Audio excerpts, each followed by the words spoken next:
Hello students, this is Mrs. Bharati Kamboj from Guru Nanak Girls College, Yamunanagar, Haryana, and today we are going to study about Fortran variables, its types and declarations and arithmetic expressions. पिछले lecture में हम different types of constants पढ़ के गए थे। अब हम आते हैं वेरिएबल्स पे। Variable name is a quantity which में change during the execution of a program. जैसे मैथ्स में हमारे पास वेरिएबल आते हैं जिनकी किसी भी इक्वेशन में एक से ज़्यादा वैल्यूज हो सकती हैं या कोई भी वैल्यू हो सकती है। Similarly we have variables in Fortran whose the quantity which can change. Variable names in Fortran 77, they consist of 1 to 6 characters chosen from the letters A to Z and the digits 0 to 9. Fortran 77 में कोई भी variable का जब हम नाम रखेंगे तो उसमें सिर्फ 6 कैरेक्टर्स हो सकते हैं और कोई भी डिजिट हो सकता है, but it will be a 6 digit or 6 character variable name. जो बाद में वर्जन आए फोर्ट्रॉन के 1995 में, they allow variable names of any length. The first character must be a letter. कोई भी वेरिएबल का जब हम नाम रखते हैं तो सबसे पहला कैरेक्टर जो है वो एक लेटर होना चाहिए, वो डिजिट नंबर नहीं हो सकता 0 से 9 तक। Since Fortran 77 does not distinguish between upper and lower case, so हम कैपिटल या स्मॉल कोई भी लेटर लिख सकते हैं, it does not matter. The words in Fortran language are called reserved words and cannot be used as names of variables. Some of the reserved words are program, real, stop, end. ये जो words हैं ये reserved हैं Fortran language में। They are frequently used in programs, so हम as variables in words को use नहीं कर सकते। Each variable has a type which specifies the type of value it will have, whether integer or real or complex, fractional real or complex real number or logical or character। ये सारी types हम constants के लिए भी पढ़ के गए थे। सो ये टाइप भी हमें कंप्यूटर को बतानी होती है, what is the type of the variable. Now the type of the variable, whether it is integer or real or any other type, has to be told to the computer. That means it has to be declared. So every variable should be defined in a declaration. This establishes the type of the variable. तो computer को हम statement लिख के बताते हैं कि हमारा variable किस फॉर्म में है। फॉर एग्जांपल अगर हमारा वेरिएबल्स जो हमने यूज किए हैं वो इंटीजर फॉर्म में है तो हम लिखते हैं इंटीजर लिस्ट ऑफ वेरिएबल्स। जितने भी ABC हमारे इंटीजर वेरिएबल्स हैं उनकी लिस्ट आ जाएगी, A, B, C। सिमिलरली अगर हमारे वेरिएबल्स रियल नंबर्स हैं तो real and list of variables and so on. Double precision अगर कॉम्प्लेक्स नंबर्स हैं तो complex list of variables, logical, character. So this is how we will declare the type of variables in our program at the beginning of each program. The list of variable means it consists of variable names which are separated by a comma. मान लिया हमारे variables हैं x, y, z, तो हम लिखेंगे let us से वो real numbers हैं तो रियल x, y, z, और इनको हमने एक बार प्रोग्राम के शुरू में डिक्लेयर करना होता है। Next we define a statement. A statement consists of one or more keywords, symbolic names, literal constants and operators with appropriate punctuation. The exceptions are statement function and assignment function. आगे जैसे जैसे हम Fortran पढ़ते जाएंगे हमें ये definition जो है स्टेटमेंट की वो क्लियर होती चली जाएगी. Now there are two ways to declare or define the type of a variable. जो टाइप है वेरिएबल की वो डिक्लेयर करने के दो तरीके हैं. The first one is known as implicit typing, the second one is known as explicit typing. So पहले हम बात करते हैं इम्प्लिसिट टाइपिंग.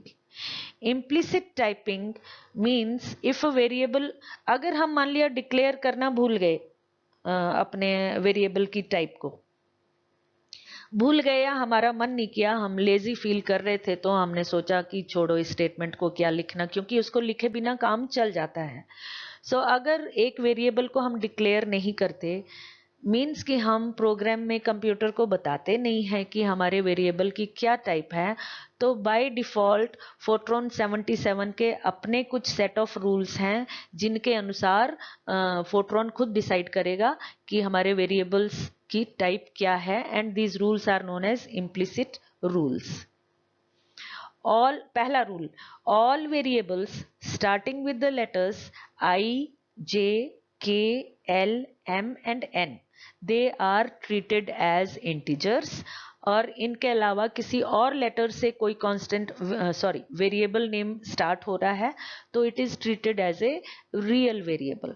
सो जो इंटीजर्स होते हैं उनका नाम अगर आई से स्टार्ट हो रहा है या जे से स्टार्ट हो रहा है या के एल एम एन से स्टार्ट हो रहा है तो उनको फोरट्रॉन एज इंटीजर ट्रीट करती है और बाकी सबको रियल ट्रीट करती है. फॉर एग्जाम्पल, मान लिया वेरिएबल का हमने नाम रखा LENGTH यानी कि लेंथ, क्योंकि ये L से स्टार्ट हो रहा है तो इम्प्लिसिट टाइपिंग में अगर लेंथ का प्रोग्राम लिखते समय, गिवन प्रोग्राम लिखते समय हमने लेंथ का टाइप डिक्लेयर नहीं की थी तो इसको कंप्यूटर एज इंटीजर ट्रीट करेगा. दैट मीन्स इसमें फ्रैक्शनल पार्ट नहीं होगा, डेसिमल पार्ट नहीं होगा, because it is starting with L.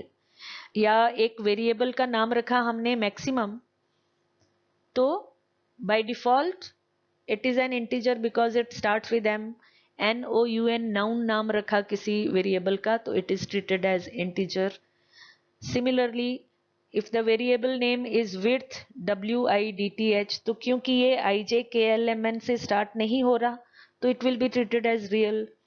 Some SUM variable name है तो क्योंकि वो S से स्टार्ट हो रहा है तो it will be treated as real, and similarly average will be treated as real. However, the probability of errors in a program grows dramatically if we do not consistently declare our variables. तो अगर हमारा programme लंबा है और उसमें हम किसी भी वेरिएबल को डिक्लेयर नहीं करते हैं तो आगे गलती होने की प्रोबेबिलिटी बढ़ जाती है. फॉर एग्जांपल, अब लेंथ किसी चीज़ की हमने मेजर की और वो डेसिमल्स में आ रही है और हमने डिक्लेयर नहीं किया था तो उसमें हर बार वो डेसिमल पार्ट प्रोग्राम कट करता चला जाएगा तो रिजल्ट्स में एरर बहुत बढ़ जाती है. Next is explicit typing. This typing is used when we don't want implicit typing and we want to override it. It is of two types. जब हमें implicit typing नहीं चाहिए तो फिर हम अपने वेरिएबल को डिक्लेयर करेंगे और वो करने के दो तरीके हैं. पहला है to give a type statement. The variable may be declared explicitly by a type statement. Its syntax is given as, जैसे कि हम पीछे एग्जाम्पल्स में पढ़ के गए थे वो टाइप स्टेटमेंट थे. So the syntax is, type लिखेंगे पहले, टाइप मीन्स आइदर इंटीजर और रियल और कॉम्प्लेक्स और डबल प्रिसीजन और लॉजिकल और कैरेक्टर, और उसके बाद variable 1, comma variable 2, comma variable 3, पूरी list. So as I said earlier, the type means whether an integer or real complex or logical or character. There can be many type declaration statements at the beginning of a program. तो ये type statement हम जब program लिखना शुरू करते हैं, calculations शुरू करने से पहले हम ये स्टेटमेंट देते हैं और एक से ज्यादा कई टाइप डिक्लेरेशन स्टेटमेंट प्रोग्राम में हो सकते हैं। For example, let us say the statement declaration statement is integer theta pi। अब ये दो वेरिएबल्स हैं theta and pi, THETA theta PAI पाई। क्योंकि थीटा T से स्टार्ट हो रहा है, पाई P से स्टार्ट हो रहा है, तो अगर हम ये डिक्लेरेशन नहीं देंगे तो प्रोग्राम इनको एज रियल नंबर ट्रीट करेगा। लेकिन हमारे जो भी हम कैलकुलेशंस कर रहे हैं प्रोग्राम में, ये इंटीजर्स हैं, तो इनको हमें बताना पड़ेगा कंप्यूटर को कि ये इंटीजर्स हैं। तो उसके लिए हम ये डिक्लेरेशन स्टेटमेंट देंगे integer theta comma pi. Next statement real I J के।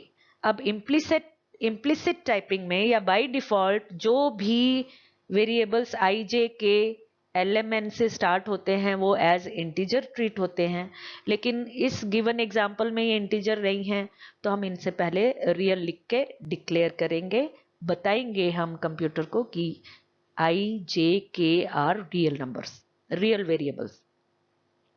NAM, let us say this is a variable which is a character name, so इससे पहले हम लिखेंगे character name, it declares name as character variable of length 1।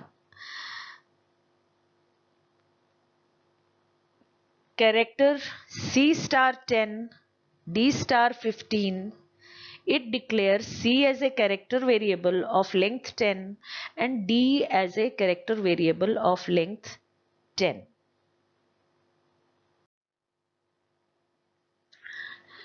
Then next type of explicit typing is implicit statement. Just like the implicit or default rule, we can also declare variable names of a particular type based on the first letter of their name using implicit statement। The syntax is implicit, शब्द लिखेंगे हम implicit, triangular brackets में हम लिखेंगे type, और उसके बाद जो भी स्ट्रिंग है, जो भी वेरिएबल नेम था, हम वो देंगे। For example, the implicit statement is implicit integer A to E। It means जो भी वेरिएबल्स लेटर A से स्टार्ट हो रहे हैं, B से स्टार्ट हो रहे हैं, C D E इन लेटर से स्टार्ट हो रहे हैं, वो सब इंटीजर्स हैं। So names starting with A to E are integers. अगर हम ये स्टेटमेंट नहीं देंगे तो बाय डिफॉल्ट हमें मालूम है कंप्यूटर ऐसे वेरिएबल्स को जो A B C D E से स्टार्ट होते हैं उनको रियल नंबर ट्रीट करता है। लेकिन जब हम ये स्टेटमेंट दे देंगे तो कोई भी वेरिएबल जो A से लेकर E तक अल्फाबेट से स्टार्ट होगा, it will be treated as integer. Similarly अगर हमने स्टेटमेंट दिया इम्प्लिसिट रियल LMNOP, तो LMNOP इन अल्फाबेट से स्टार्ट होने वाला कोई भी variable that will be treated as a real variable. If we write implicit character R to T, it means any name starting with R, S, T, these three letters, that will be treated as a character variable। So जब हम इस तरह computer को instructions दे देते हैं कि इन alphabet से start होने वाले वेरिएबल्स को एक पर्टिकुलर टाइप का ट्रीट करना है, so that is known as implicit statement। However, if both type statement and implicit statement are used in a program for different variables, then type statement takes precedence। इसका क्या मतलब है? For example, अगर हमने ये दो statements दिए हमारे प्रोग्राम में, implicit integer A to M, that means A से लेकर M तक इन सारे अल्फाबेट से स्टार्ट होने वाले जितने भी वेरिएबल्स प्रोग्राम में हैं वो सब इंटीजर हैं, हमने कंप्यूटर को ये बता दिया। लेकिन हमारे पास एक और वेरिएबल है एवरेज, वो इंटीजर नहीं है, वो रियल नंबर है। रियल नंबर है यानी कि उसमें डेसिमल्स आएंगे। तो हमने एक और स्टेटमेंट दिया रियल एवरेज। तो implicit integer a to m, that is implicit statement. Real average is a type statement. तो फिर कंप्यूटर जो है रियल एवरेज इस टाइप स्टेटमेंट को पहले फॉलो करेगा और इम्प्लिसिट इंटीजर को बाद में फॉलो करेगा। दैट मीन्स ये वेरिएबल एवरेज तो एज रियल नंबर ट्रीट होगा, लेकिन बाकी जितने वेरिएबल्स ए से एम तक इन अल्फाबेट से स्टार्ट हो रहे हैं उनको इंटीजर मानेगा। Arithmetic expressions. Arithmetic expressions are formed by combining variable names and constants with arithmetic operators. This is just like mathematical equations. जैसे हमारे पास मैथ्स में इक्वेशंस आती हैं, उन इक्वेशंस में वेरिएबल्स हो सकते हैं, वेरिएबल्स तो होंगे ही, साथ में कॉन्स्टेंट्स होते हैं, और उन वेरिएबल्स और कॉन्स्टेंट्स को हम डिफरेंट मैथमेटिकल ऑपरेटर्स यूज करके जब हम एक मैथमेटिकल इक्वेशन बनाते हैं तो it becomes arithmetic expression. The arithmetic operators that we use in Fortran are these 5 operators: plus sign for addition, minus sign for subtraction, asterisk for multiplication, slash for division, and double asterisk for exponentiation. There are two types of arithmetic expressions: integer expressions and real expressions. तो पहले हम पढ़ते हैं what are integer expressions. The rules for an expression to be an integer expression is an integer variable name or an integer constant is an integer expression. The variable name may be signed or unsigned. Signed means कि उससे पहले plus या minus sign लगा हो सकता है, और कोई साइन नहीं लगा हुआ तो we know it is a positive variable and we call it unsigned. So any integer variable name or integer constant is an integer expression. An integer expression connected by an arithmetic operator to an unsigned integer variable name or an integer constant is an integer expression. तो अगर हम एक arithmetic operator से दो या दो से ज़्यादा integer variables और integer constants को mix कर दें, मिला दें, connect कर दें, तो we get an integer expression. For example, n star m plus 1. It means n into m plus 1. तो यहाँ पे n भी इंटीजर है, m भी इंटीजर है, 1 भी इंटीजर है, and they have been connected by two operators asterisk and plus sign.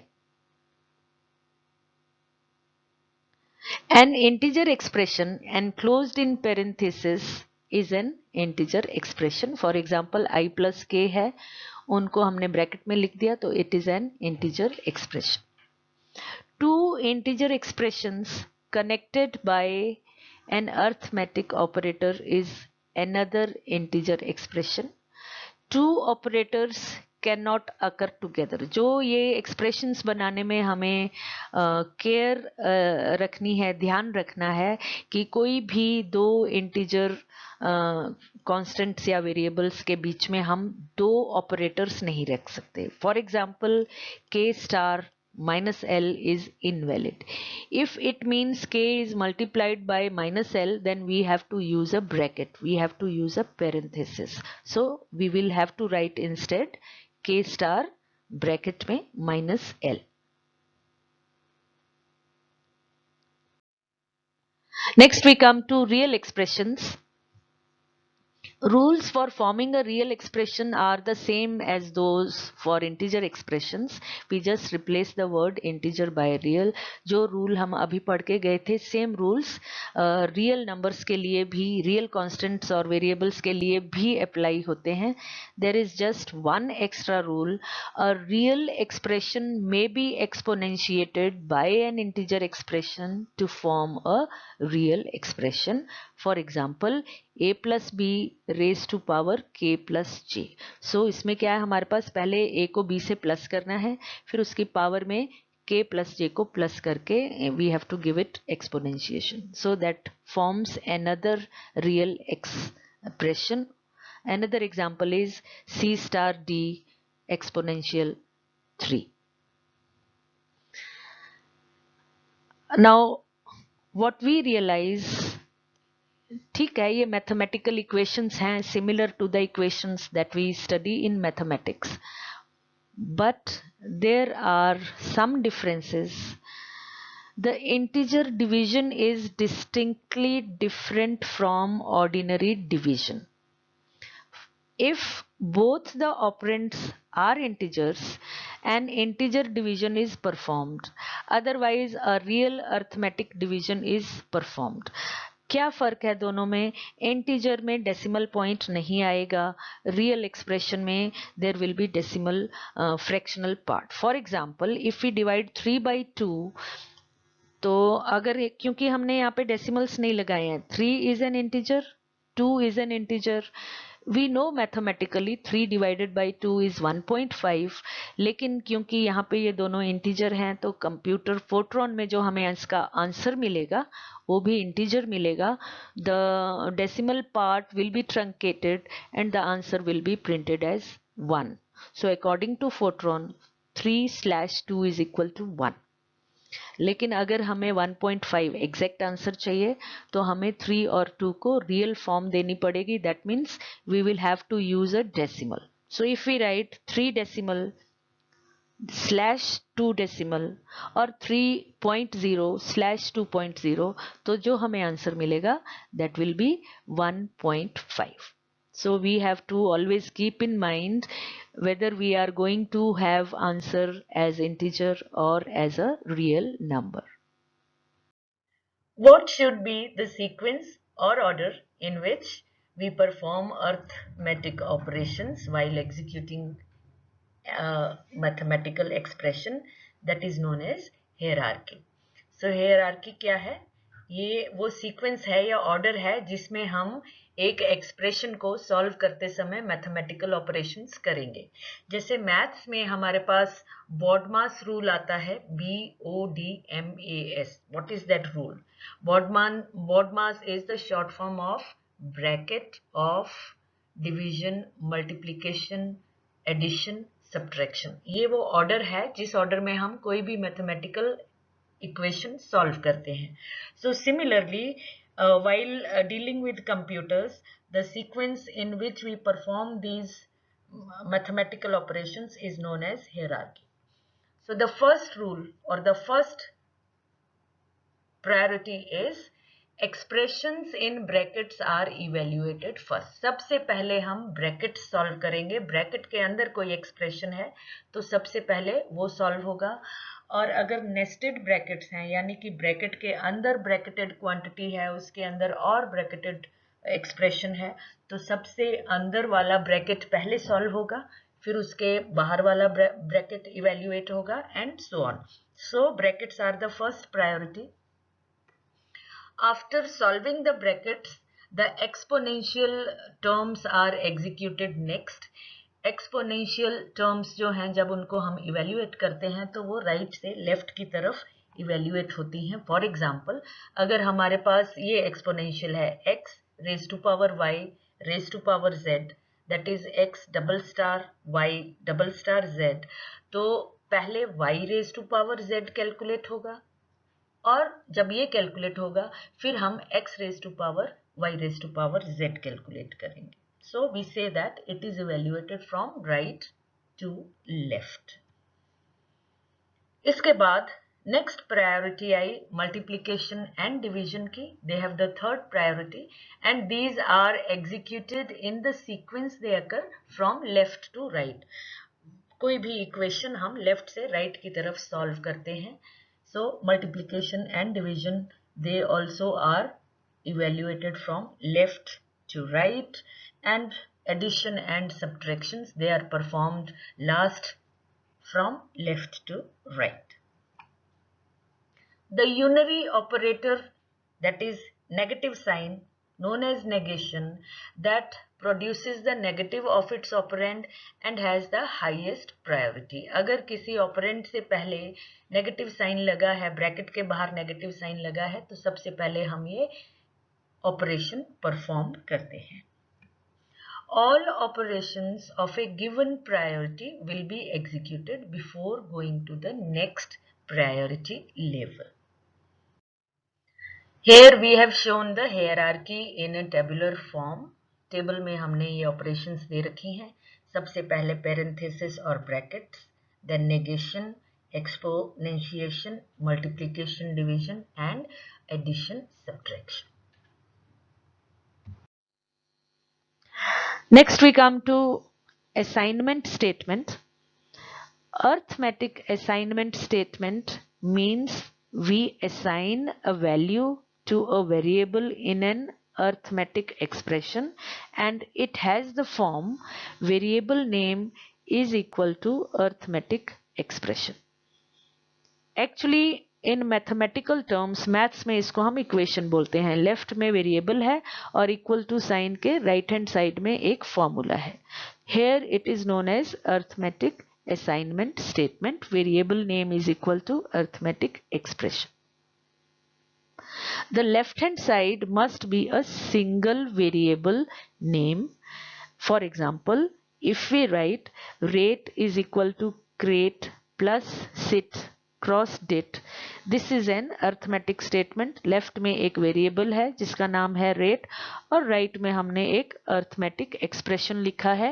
3 variables connected by 2 mathematical operators plus and asterisk. But अगर हम ऐसे लिखें Jim plus Rim is equal to Tim plus Bim, ये चारों नाम जो हैं ये 4 वेरिएबल्स हैं. बट क्योंकि लेफ्ट में भी एक अरिथमेटिक एक्सप्रेशन है इक्वल टू साइन के, राइट में भी एक अरिथमेटिक एक्सप्रेशन है, तो it is not valid. Arithmetic assignment statement ऐसे नहीं दिया जा सकता. Then when a value is assigned to a variable, the variable is said to be defined. जब हम अपने प्रोग्राम में एक वेरिएबल को कोई वैल्यू दे देते हैं, वैल्यू असाइन कर देते हैं, either a constant or an arithmetic expression, then we say that the variable is defined. A variable must be defined in the program prior to their use, otherwise it cannot be used in an arithmetic expression. तो किसी भी programme में अगर हम कोई variable use कर रहे हैं तो उसको हमें डिफाइन करना पड़ता है. जिस तरह हमें उसकी टाइप बतानी पड़ती है, बिल्कुल उसी तरह हमें मेन प्रोग्राम शुरू होने से पहले बिगिनिंग में ही उसको डिफाइन भी करना पड़ता है. अदरवाइज हम उसको अरिथमेटिक एक्सप्रेशन में यूज नहीं कर सकते. Next we come to modes of arithmetic statement. When a real variable is equal to an integer expression, then the value of integer expression is changed into real mode. अगर एक, अब हमें यहाँ पे जो चीज याद रखनी है, when we say a real variable, that means it has a fractional part, decimal के बाद भी उसमें डिजिट्स हैं. और अगर हम इंटीजर कहते हैं इट मीन्स उसमें digital, that is only an integer, उसमें फ्रैक्शनल पार्ट नहीं है. So if a real variable is equal to an integer expression, then whatever is the value of the integer expression, that will be changed into real mode. For example, if we have an arithmetic statement ABC equal to I slash j, which means I divided by j. For example, if I is 4, j is 2, तो I divided by j means 4 divided by 2, answer आया 2. तो ABC की जो value है वो real mode में save होगी, that is 2.0. सो उसको कंप्यूटर अपने आप उसमें डेसिमल पॉइंट लगा लेगा. If I is equal to 3, j is equal to 2, then ABC is assigned the value 1.0. क्यों? Because I integer है, j इंटीजर है, जब i को j से डिवाइड करेंगे 3 डिवाइडेड बाई 2 तो आंसर आया 1.5, लेकिन 1.5 इंटीजर नहीं है, जबकि i और j दोनों इंटीजर थे और उसका आंसर पहले इंटीजर में कैलकुलेट होगा, सो उसमें decimal part, fractional part truncate हो जाएगा, कट जाएगा, तो कंप्यूटर पहले उसको सेव करेगा 1, क्योंकि 0.5 उसमें से कट गया, because i divided by j दोनों इंटीजर्स हैं तो इनका आंसर भी इंटीजर में आएगा। लेकिन ये वैल्यू एक रियल क्वांटिटी को असाइन हुई है abc, जो कि रियल है, तो abc का आंसर आएगा 1.0। So if abc is real तो राइट हैंड साइड में अगर इंटीजर एक्सप्रेशन है तो integer expression will be converted into real quantity. Next mode is when an integer variable is equal to a real expression.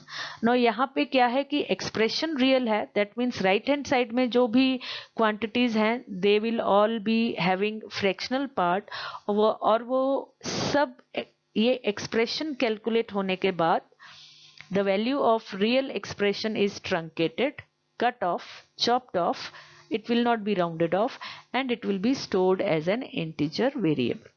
For example, let us say we have an arithmetic statement num is equal to a slash b, that means a divided by b.